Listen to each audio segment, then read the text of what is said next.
On parle maintenant des médias, on va parler du baromètre 2017 de la confiance des Français dans les médias. Inutile de vous dire que ça se casse la gueule. L'intérêt pour l'actualité et la crédibilité des médias, des niveaux au plus bas.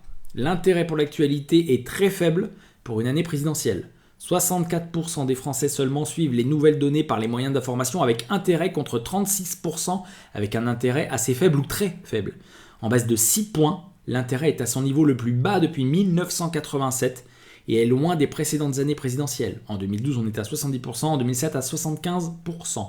La confiance dans l'information relayée par les médias chute elle aussi, mais la hiérarchie des médias les plus crédibles demeure. Ainsi, la radio reste le média qui fournit l'information la plus fidèle à la réalité et la seule crédible aux yeux d'une majorité des Français. 52% estiment que les choses se sont passées vraiment ou à peu près comme les raconte la radio, donc on est quand même à moins 3 points.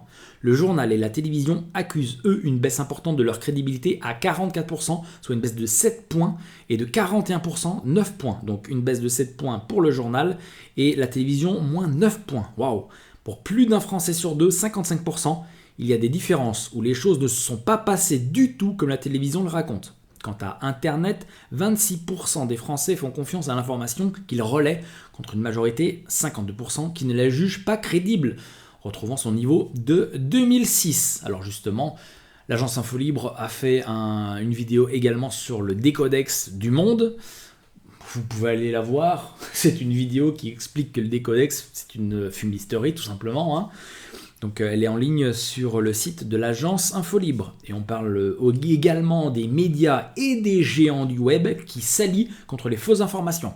On sent bien que le traumatisme de l'élection de Trump est présent dans toutes les têtes et qu'en France, on n'a pas du tout envie que ça se passe de la même manière. On n'a pas du tout envie qu'un autre homme ou femme se fasse élire qui soit en dehors du PS ou du MP. On le sent beaucoup. Afin que la campagne présidentielle française ne soit pas polluée par de fausses informations, comme l'a été la campagne américaine, médias et géants du web lancent des initiatives conjointes pour tenter de limiter leur circulation.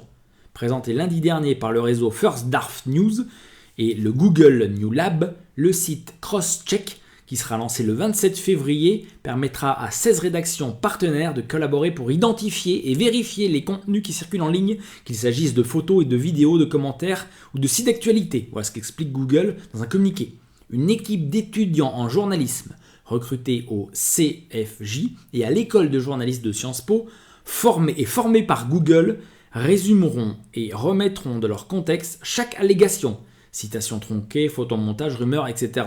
Un flux qui sera supervisé par l'AFP et consultable sur le site Crosscheck. Voilà, donc vous avez compris, ce sont des gens triés sur le volet qui ont travaillé à Sciences Po ou formés à Google, qui iront voir ces histoires d'informations et supervisés par l'AFP. Je crois que la boucle est encore bouclée.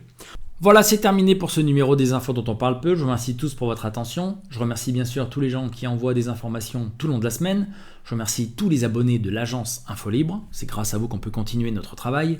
Bien sûr, tous les abonnés qui terminent leur abonnement, et il y en a beaucoup, aux IDOP, venez nous visiter sur agenceinfolibre.fr bien sûr, sur la boutique de l'agence Infolibre pour vous réabonner, pour continuer à être informé et pour que nous puissions nous continuer notre travail. N'oubliez pas également la lettre d'analyse d'informations libres hors série qui dirige le monde. Il m'en reste à peu près une trentaine en version papier. Voilà, rendez-vous la semaine prochaine pour une nouvelle vidéo. Ciao à tous.